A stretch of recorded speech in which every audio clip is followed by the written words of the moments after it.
Alright guys, so in this video what we're going to do is we're going to take a look at crawling an actual page. So this is actually a pretty fun function, and again all this function is going to do is probably exactly like you think. We're going to pass it in a URL or a web page, and it can be any web page on your website, and then it's going to go ahead and connect to that page, get all of the links, and once it has those links, it's going to add them to the waiting list if you didn't crawl the page already.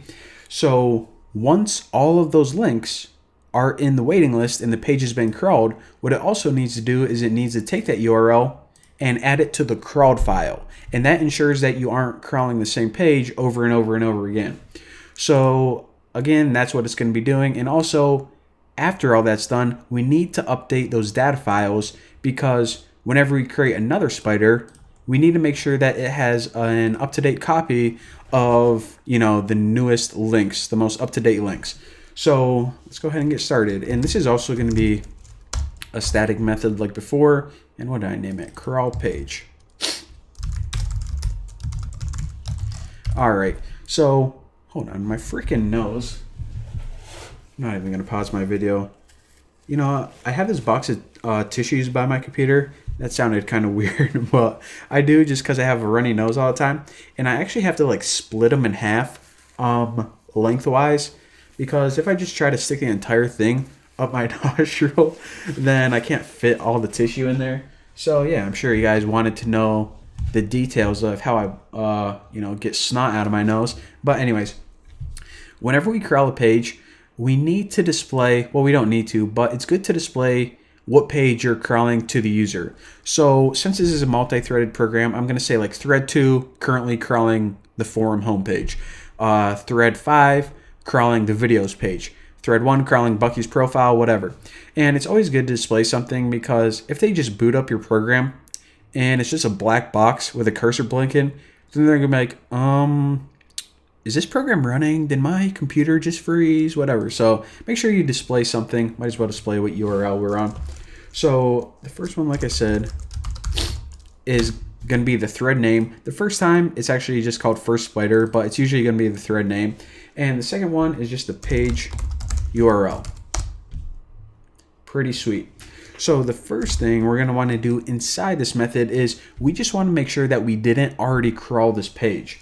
So we're going to say get that URL and make sure that it's not in spider.crawled. Now make sure that you aren't using crawled file. Use the crawled set for faster operations. And then before we start, writing all the good stuff, let's just go ahead and print our indicators to the user so they know that something's going on. So the first thing I want to print out is what name of the thread it is and what page they're currently crawling.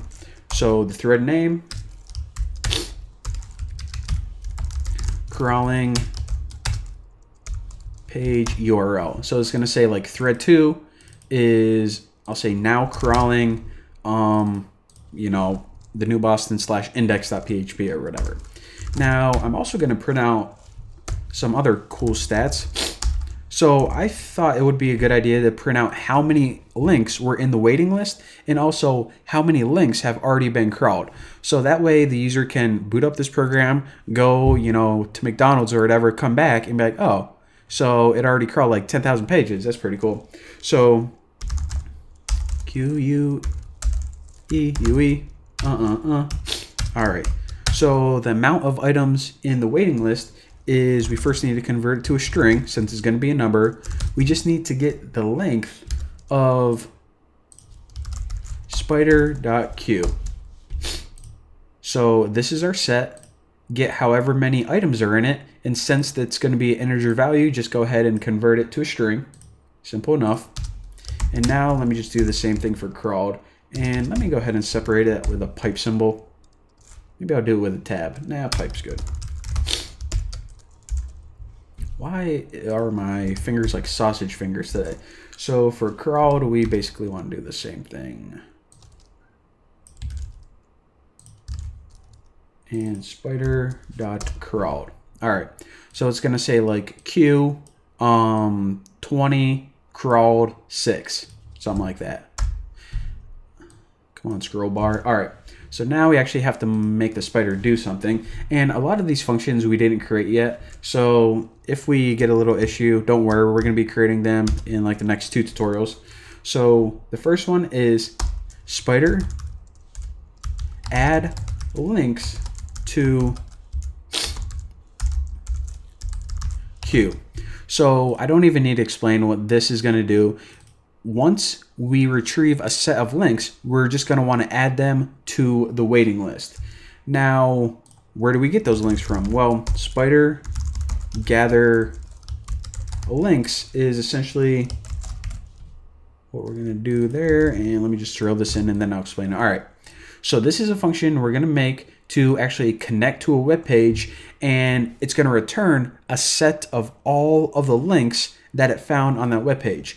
Now, once we have that set of links, we're just going to add it to the waiting list, and this is the waiting list that all spiders can see, and they can all be synchronized that way. Pretty easy stuff. So after that, what we need to do is we need to go back to the waiting list, and we need to remove the page that we just crawled. So we're actually taking it from the waiting list and we need to put it on the crawled file. So spider.crawled, and since it's a set, you can just use the built-in add function and page URL. So again, after you're done crawling a page, all you're doing in these 2 lines is moving it from the waiting list to the crawled list. Simple enough. And the last thing you need to do is, since this right here takes care of the sets, we now need to update the actual files. All right, so these are for fast operations, and then once it's done with all that, that's when you actually update the file. And I'll just say update files, and all this function is going to do is it's going to call both of those sets and it's going to convert them to a file. Easiest thing ever.